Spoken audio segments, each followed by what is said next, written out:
The most obsolete idea is go to school, get a job, work hard, save money, get out of debt, and invest for the long term in the stock market.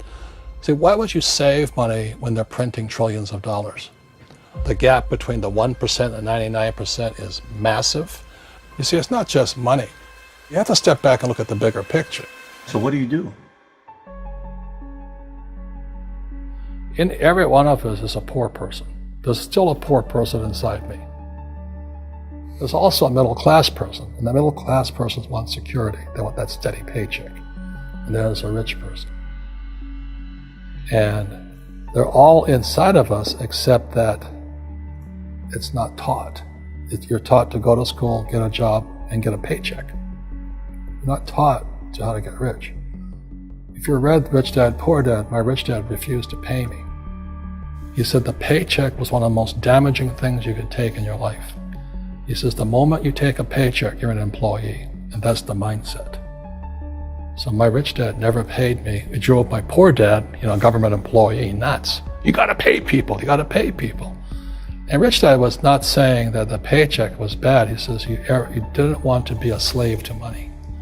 So as an entrepreneur, if Rich Dad folded, I just started another company. I don't need a paycheck. I don't need anybody to take care of me. If my government doesn't like me, I move to another country because they need entrepreneurs there. So the entrepreneur is not so much the business. The entrepreneur is really the mindset and the skill sets and the different set of rules. You see, I don't operate, small business does not operate in the same rules as big business. Entrepreneur is a mindset first, a skill set, and rules. And depending upon whether you're an employee or a small business, the rules are different.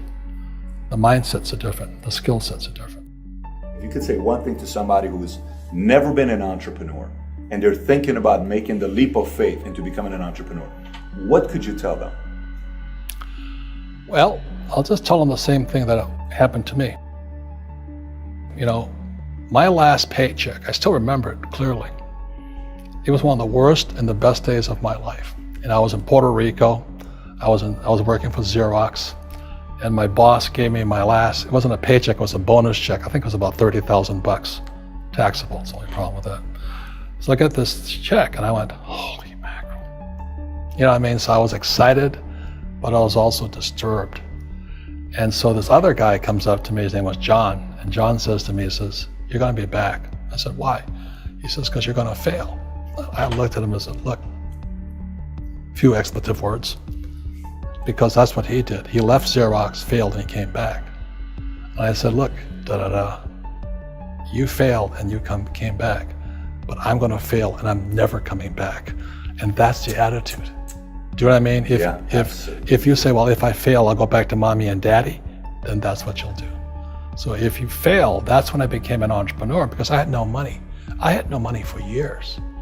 I didn't have a paycheck.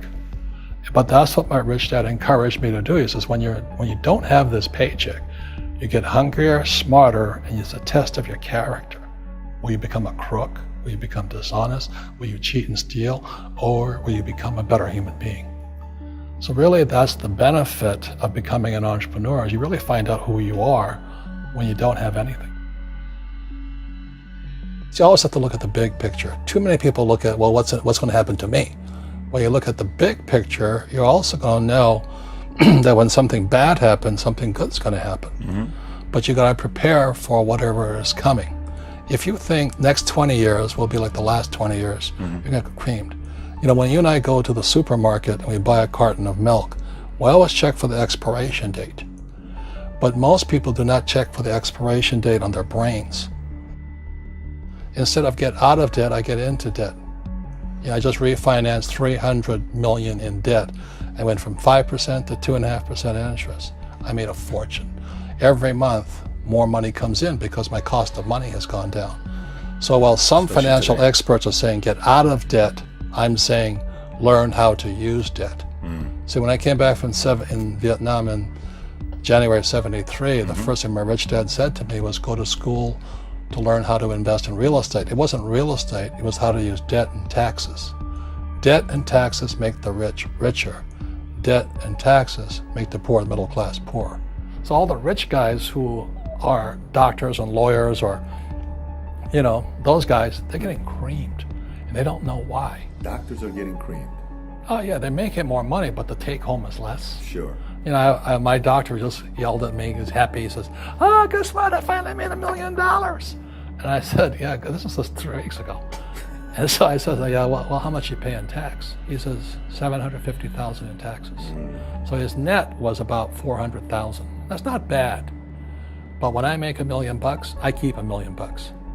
And the reason is because I don't make it by working for money. See, if you work for money, you're taxed.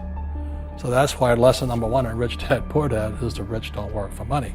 What we do instead is we create businesses as entrepreneurs. We acquire real estate. I don't invest in the stock market. Okay? So the reason is because as entrepreneurs, I have more control over my income, how much I make, and how much I pay in taxes. And because I'm an entrepreneur as well as an investor in real estate, I pay 0 tax. So every time I make, let's say, $1 million as an entrepreneur, I immediately invested in real estate and I have a 4-to-1 step up. So I put $1 million in real estate, I get $4 million from the bank. That's why I love banks. But the banks are screwing everybody else, terrible, but it's good for me. That's why you say when you print, it's good for you, but when you print, it's bad for people that work for money. Because when you print, savers get creamed and people who work for money get creamed.